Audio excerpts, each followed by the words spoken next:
안녕하십니까. 자, 오늘은 적천수를 강의하는 날이에요.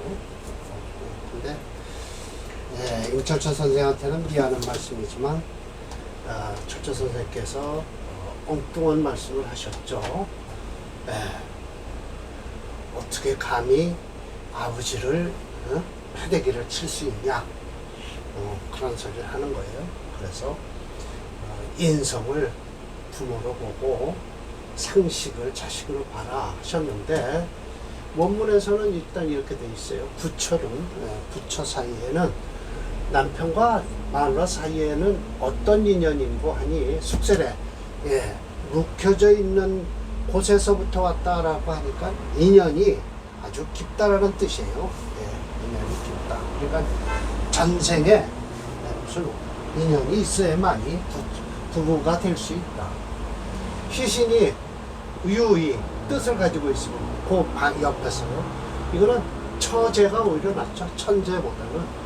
징의가 아니라 적천수 지병에서는 처제로 나와 있습니다.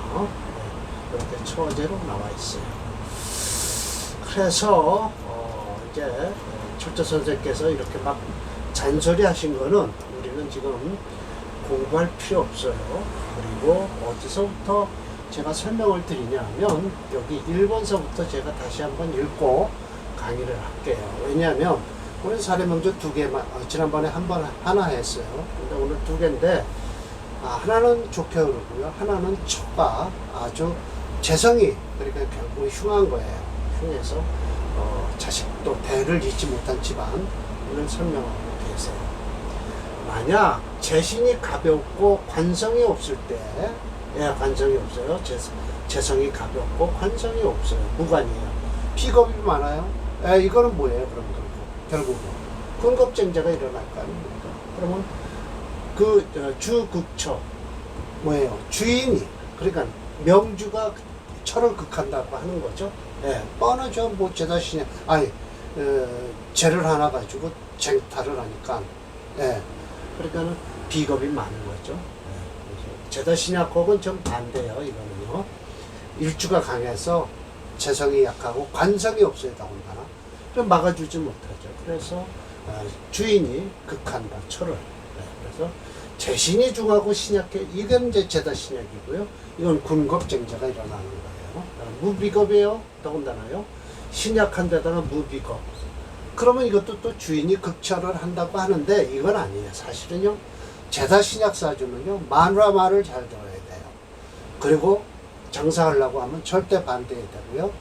이 사주가 바로 대릴사일 사주예요. 요즘으로 얘기해도 있을 수 있어요. 처갓집에 가서 빌부터 살 수가 있잖아요. 월급 받고 살고. 이런 사람은 결국은 부엌비님, 부잣집에 가난한 선비다라는 거예요. 가난한 손님이라는 뜻이에요. 그래서 1번과 2번의 차이는 확실한데 1번은 그래도 겁자가 중중해서 재성을 가지고 투쟁을 하니까 주극처는 되는데 이건 주극처가 아니에요. 처극주예요. 처극주. 마누라가 너무 많아서 감당을 못하는 거죠.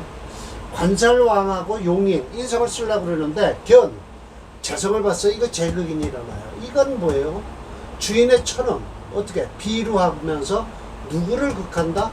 극이라고 했으니까 이게 바로 이제 남편을 극한다라는 거예요. 그리고 관살이 경한데 신앙해요. 이런 땐 견재성하면요. 비겁 만나고 하면요. 주인의 처는 아름답지만은 또 누구를 극한다? 주인을 극하는 거죠. 겁인이 중요해요. 이건 이제 일주가 강한 거예요. 재성이 가벼워요. 이거 제다신약 될 수가 있겠죠. 요 식상이 있어요. 그럼 봉효인 하면 주인의 처는 어떻게 하냐? 조흉상. 좀 안 좋은 거죠. 겁인이 겁재와 양인이 중중하니까 재성이 가벼우니까 이다말은 또 군겁쟁자가 일어나는 사주예요. 그래서 주인의 처는 조흉상, 흉사를 만날 수 있다라는 거예요. 재성이 어떻게 해요? 미관, 미미한데 관이 왕이에요. 관이 왕이에요. 이거는 어떻게 될까요? 재성이 관성한테 뺏기는 거예요. 힘을요.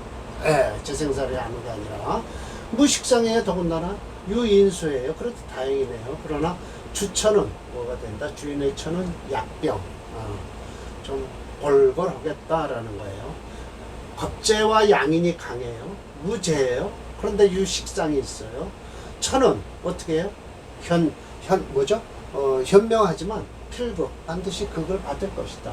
처가 비로 하면 불상, 바보 같으면은, 예, 그래도 이런 흉은 만나지 않는다라는 소리예요. 예. 겁재와 양인이 왕해요. 재성이 가벼워. 이거 됐군요. 네, 그래서 관성이 약해요. 우식상식이에요. 이러면 안 되죠. 그래서 유재성이에요. 좋습니다. 이럴 때는요. 처는 현명하면서 불고 극하지 않는다. 이게 좋은 거예요. 예. 식상이 있어갖고요. 재성도 있고요. 관성이 약하니까요. 예, 좋습니다. 관성이 가벼워 식상이 중요해요. 그러나 뭐가 있어요? 인수가 있어서 이 식상을 눌러주겠죠. 우재성을 또 만나니까 처는 비루하지만 불극하지는 않는다라는 거예요. 처가 이거 왜 그럴까요? 인수를 갖다 극하니까 그래요. 네. 신강하면서요 살천해요. 재성이 자살, 약한 살을 재성이 도와주고 있어요. 관성이 가벼운데 상관이 있어요. 근데 재성이 이걸 상관을 화해갖고, 예, 뭘 도와주고 있어요? 관성을 도와줘요. 인수가 중첩됐어요. 재성듣기예요. 이런 때는 주인의 처는 현명하면서 아름답다라는 거예요. 네, 그래서 그렇지 않으면 꼭 득처, 처를 얻고 나서 치부가 된다, 부자가 된다. 그러니까 이거는 마누라복이 있다라는 거예요. 네. 살중신경이에요. 야, 이건 좋지 않죠?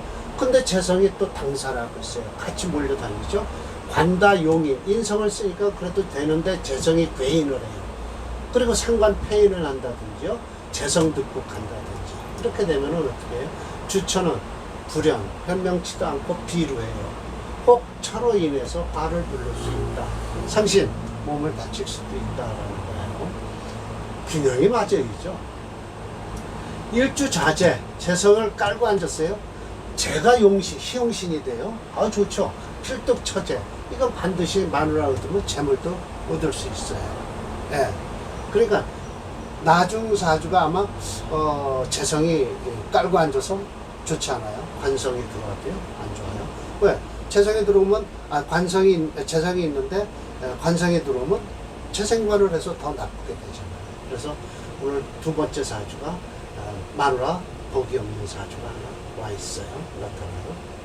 일주 시제예요. 일주가 재성을 반겨요. 그런데 재신이 합했어요. 네, 재신이 합해서 한신하고 합을 해서 화기, 기신으로 돼요. 그러면 이거는 마누라가 외정, 딴 남자의 정을 두고 있다라는 거예요. 일주 기재예요. 그 재성을 꺼려요. 예, 오늘 사주가 마지막일 거예요. 재 합해서 한신이에요. 이건 그래도 괜찮은 거예요. 이 사주는요.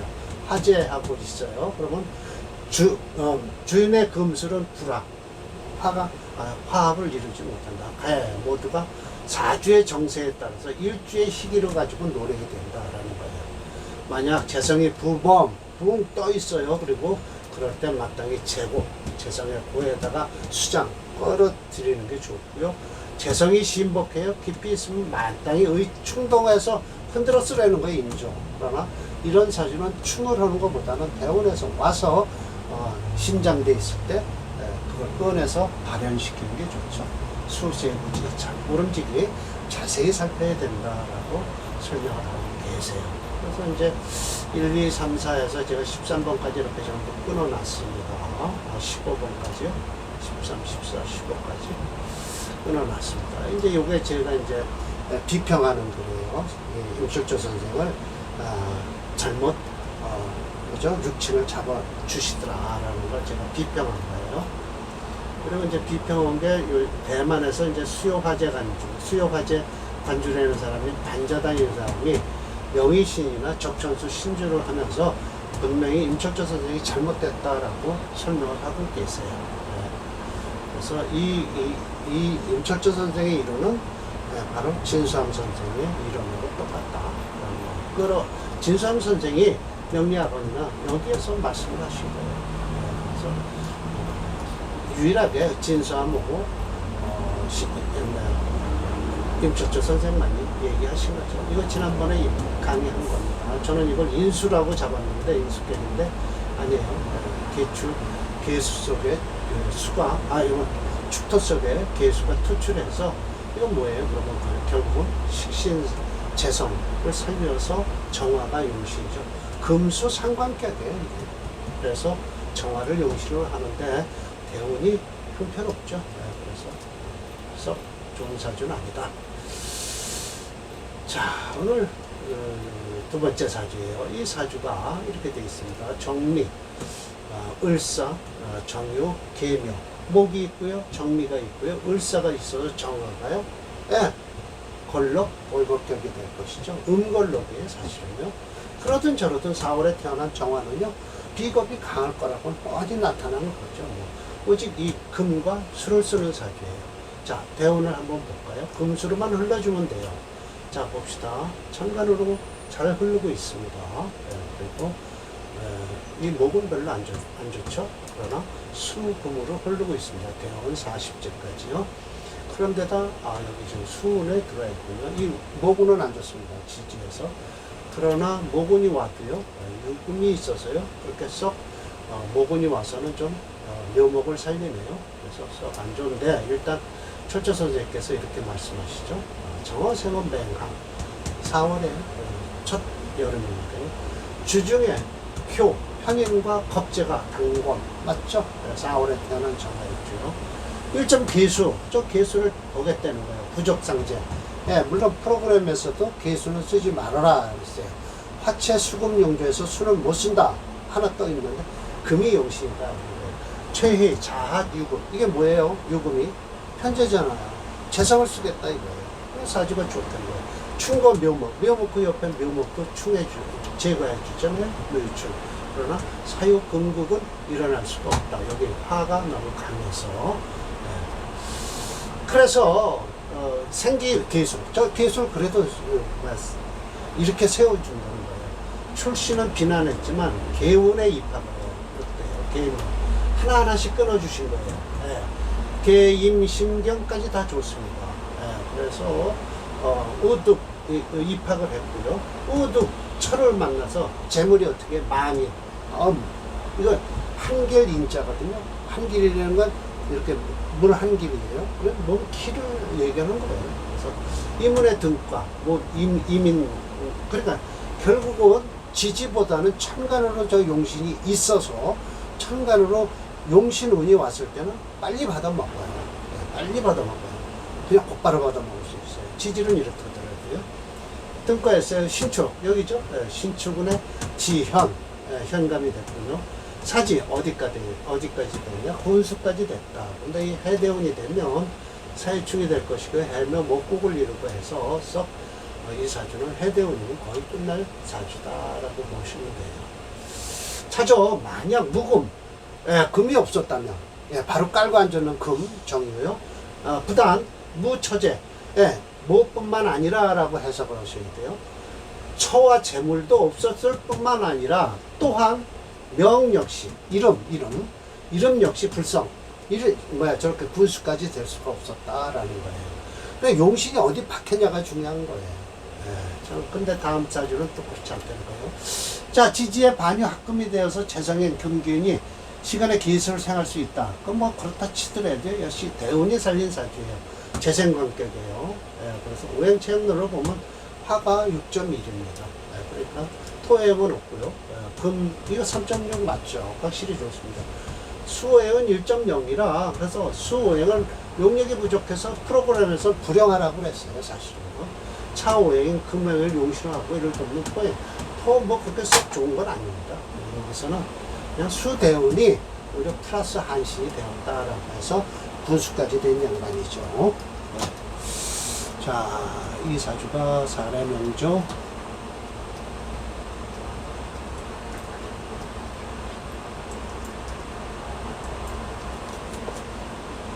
(229번이네요)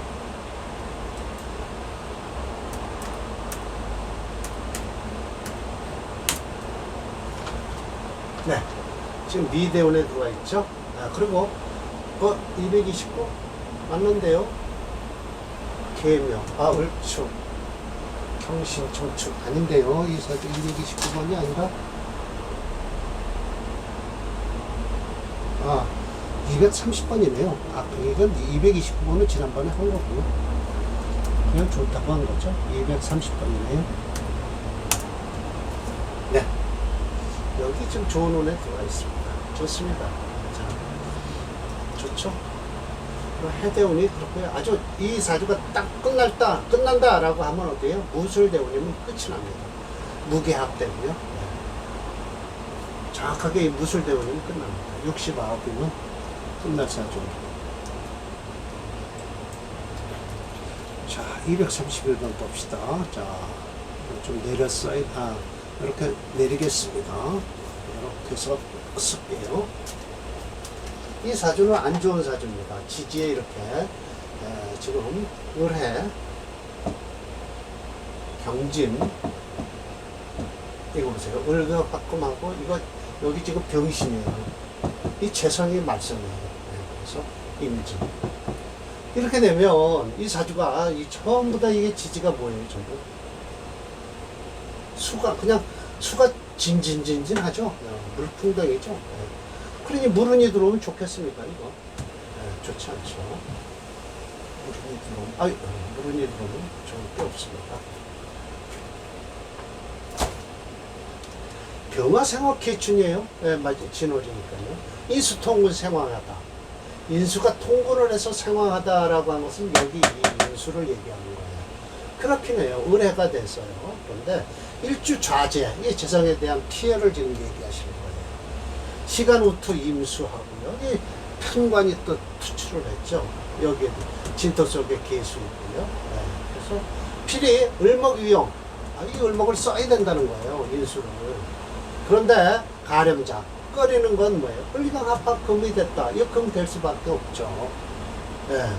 예. 생살개인, 살을 생하고 인수를, 요것이 살을 생하고 인성을 깨트리는 거예요. 그래서 그 처가 불향. 어지럽지가 못하다. 질투에 이게. 예. 투한이 사나운 한자입니다. 질투도 심하고, 사납기도 하고, 이상스럽게 그렇다는 거예요. 무자이죠. 자식도 없이 끊어졌다. 재성의 해가 되는 것이다. 이 재성의 해가 됩니다. 가외 두려울 만하다.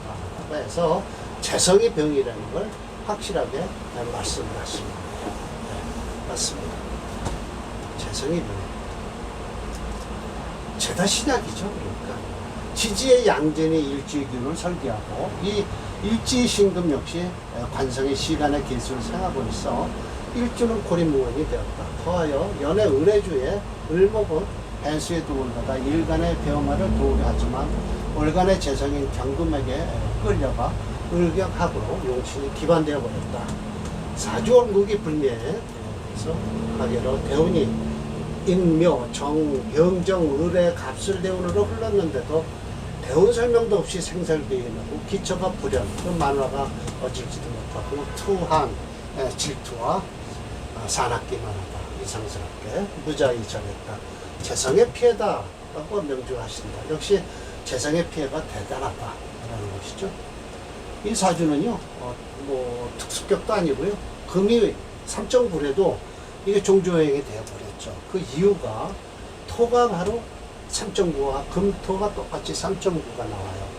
그럼 이거는 주체가 토생금이니까 금이 훨씬 많다라는 뜻이죠. 그래서 금체 화목용지에서 화오행이 1.0으로 용력이 부족해요. 이름으로써 몫으로 흐르는데, 몫으로 흘러서 프로그램에서 저게 지금 좋다라고 하지만 좋지 않은 것이 포진되어 있다. 이 글자 자체에서 배운 우선 이 지지에 신진진해에서 모든 게 물풍덩이가 돼서 이 수가 들어와서 꼭 관인데요. 병화로 얘기하면 이 신금이 오히려 수를 관을 생하기 때문에 일간을 감당을 못하죠. 그래서 일간이 감당을 못하죠. 그래서 불리하죠. 그래서 이 사주는요 용신 기반이에요. 지지에 들어오는 관성대운은요 지지에 인성이 없고요. 인성이 없어요. 목이 없다는 소리예요. 지지예요. 저 묘목이 어떻게 됐어요? 유금하고 축을 맞아서 용신을 쓸 수가 없잖아요. 그냥 모근이 들어왔는데도 수운이 들어왔는데 묘목 역시 수를 빨아들일 수는 없어요. 어린 목이라. 그래서 결국은 인목 정도나 돼 있어야 되는데 묘목 가지고는 관을 화할 수가 없어요. 매우 안타까운 명주예요. 제가 프로그램은 배드리지 않을게요. 그 이유, 프로그램에서는 몫으로 용조를 잡으니까 대운이 지금 몫으로 흐르고 있잖아요. 몫으로 흐르고 있는데도 썩 좋지를 않더라고요. 근데 프로그램에서 파랗게 나오죠. 뭐 배드릴게요. 그러나 이건 자세히 들여다보면 이 사주는 체계적으로 틀이 우선 잘못된 틀이다. 231번입니다. 지금 이렇게 이 인목은 그래도 그럭저럭 괜찮아요. 그러나 이 해자축운에 되는 사주는 좋지가 않다. 마누라의 피해가 대단하다. 신금의 피해가 엄청나다는 거죠. 더군다나 이 지금 보세요. 경금이 정인을 편제가 정인을 끌어안고 있잖아요. 그래서 이건 합화가 돼버린 거예요. 금화가 됐어요. 금화가 됐어요. 그래서 사주가 썩 좋지 않다라는 것이죠. 그렇게 이제 이런 사주가 오면 왜 그럴까요?만 하다가 이제 잘못 다룰 수 있다. 그럼 원인은 어떻게 찾아야 되느냐라고 하면 원국 자체가 사주 자체가 본래 이 재성의 기운이 관성을 밀어주기 때문에 일주가 너무 고약해졌다라는 말씀을 드려야죠. 원국이 잘못된 사주다라는 거예요. 운이 들어와서 그 원국에서 받아먹어야 되는데 받아먹을 수가 없는 운이다라는 거예요. 원국 자체가 부실하다는 거죠. 3권으로 바꾸겠습니다. 두 번째 2절은 자녀입니다. 다음 강의에 자녀에 대해서 얘기할 거죠. 그럼 또 역시 이 자녀도 관성으로 보지 말라고 또 말씀을 하실 거란 말이에요. 식상으로 보라고. 제가 얼굴이 창피합니다, 지금. 그래도 저는 임철정 선생의 제 스스로가 나는 임철정의 이론을 확실하게 붙들고 있다라고 하지만 이런 거 보면 제 얼굴이 따뜻해지죠. 그러나 철정 선생이 이렇게 말씀하시는 건 본인이 생각하신 게 아니에요. 진삼 선생의 책을 보고서 그러신 거예요. 적차수치 이런 것이고. 자, 오늘 강의 이걸로 마치겠습니다.